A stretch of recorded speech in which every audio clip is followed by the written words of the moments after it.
Hey guys, Dobby back at you. Another story called The Last Car. Train story. In the winter of 2009, a regional Amtrak train left Chicago at 11:47 p.m., heading east toward Boston. Nothing unusual, half-empty coach cars, a handful of business travelers, and some college kids going home.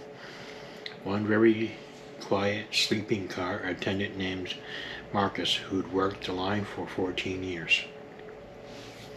Around 2:30 a.m., past South Bend, the train slowed dramatically for no announced reason.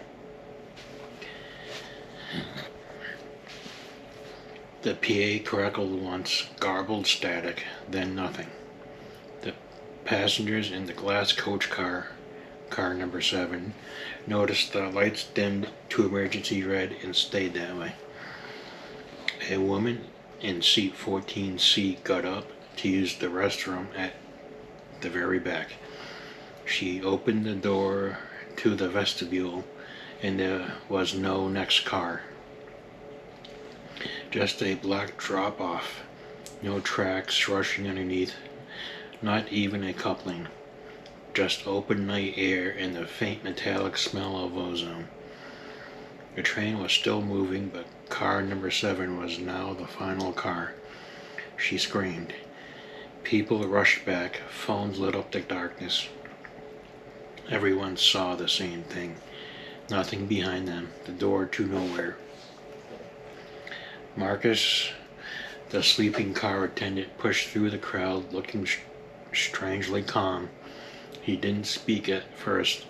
He just pulled the red emergency handle on the vestibule wall. Nothing happened. Then he said very quietly, "They always try the handle. It never works after the second hour." Someone asked what he meant. He answered, "This isn't the first time car number 7 has been last."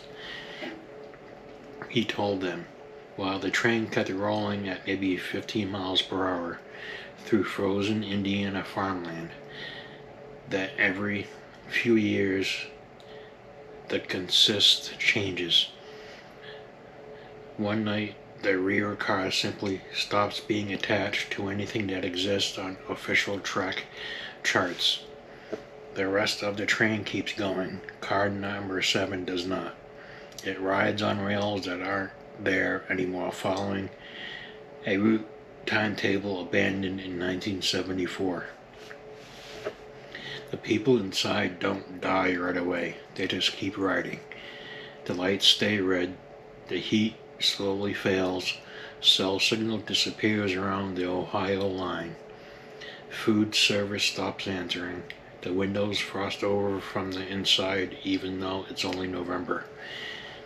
And eventually, always eventually, the train begins to slow again. When it finally stops, there are never any station lights. Just dark platform signs that read Elmwood Junction, even though Elmwood Junction has been torn out since the Carter administration. Marcus said the last time it happened in 2003, he was in car number 6. He watched car 7 sit motionless in the invisible track while his half of the train pulled away without a sound. He said the faces pressed against those rear windows didn't look frightened anymore. They looked patient, like people who finally understood they had all the time in the world. Back in 2009, the woman from 14C asked the only question that still mattered. "So what happens to us now?" Marcus looked at the black opening behind the door and answered softly, "You already asked that 7 minutes ago." Nobody understood at first. Then someone checked their phone. The time was still 2:37 a.m. It had been 2:37 a.m. for at least 40 minutes. The red emergency lights pulsed once, like a heartbeat. And somewhere very far ahead, the locomotive whistle sounded long, lonely, and already fading, like it was leaving without them.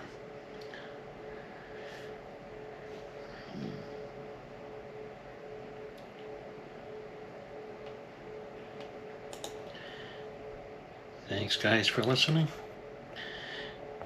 And remember to like, subscribe, and share. Thumbs up, thumbs down, whatever floats your boat. And I'll see you in the next one. Bye.